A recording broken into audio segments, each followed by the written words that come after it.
Can a reformed view of anthropology allow for neutrality with the unbeliever?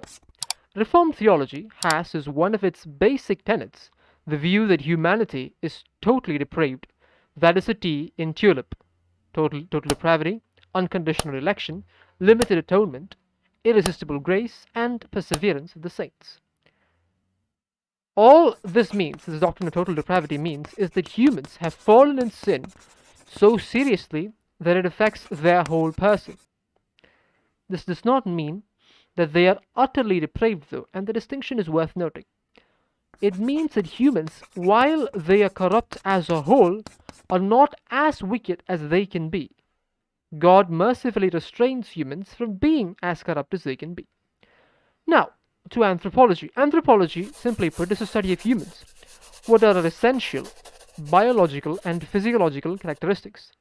So, a reformed anthropological view would suggest that the body, the mind, the will, and the spirit are all in bondage to sin.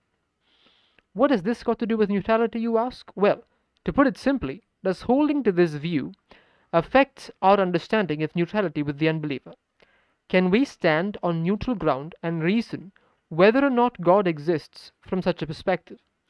Many apologists might say yes, but many would differ as well.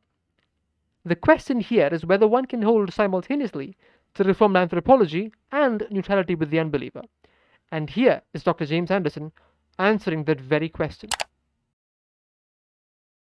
So according to Reformed theology, God has revealed himself in nature through natural revelation, such that, as Romans 1 says, God's eternal power and divine nature are clearly perceived in what is being made. So there's no neutrality in the creation itself. The creation displays the glory of God, but also God has revealed himself especially through the scriptures and through the incarnation, through Christ. So there's this category of special revelation.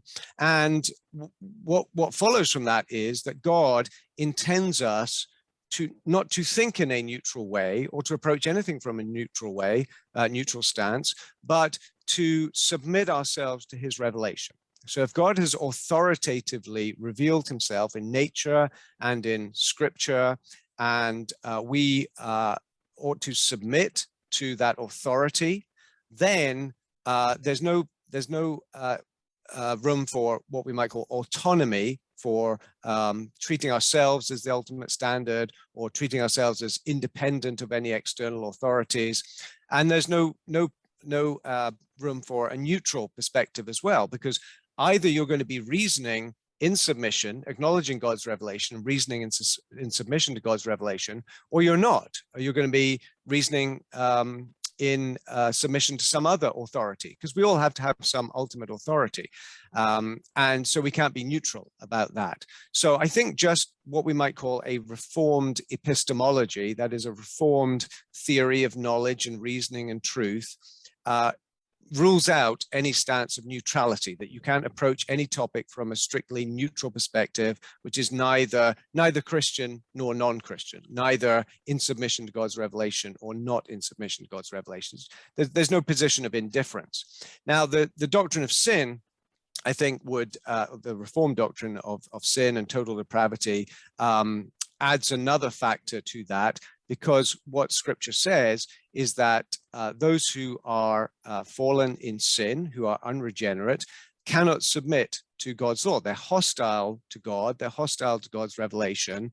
And so they're not coming at it from a neutral perspective either. Again, this just reinforces the idea that either, well, as Christ himself says, he who is not with me is against me. There's no middle position there. Either you're with Christ, you're for Christ, or you're against Christ. And unbelievers by nature are in rebellion against God's revelation, against God's law. So there's no position of neutrality there.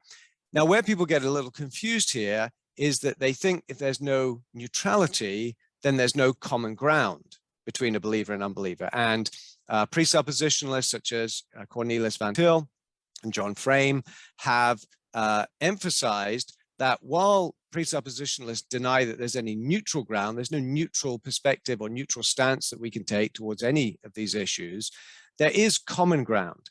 But that common ground isn't neutral ground. And this is where I think presuppositionalism differs from other approaches to apologetics. We don't want to say that the common ground is some neutral set of first principles or reasoning principles or the scientific method, the historical method. There's no neutral methodology here.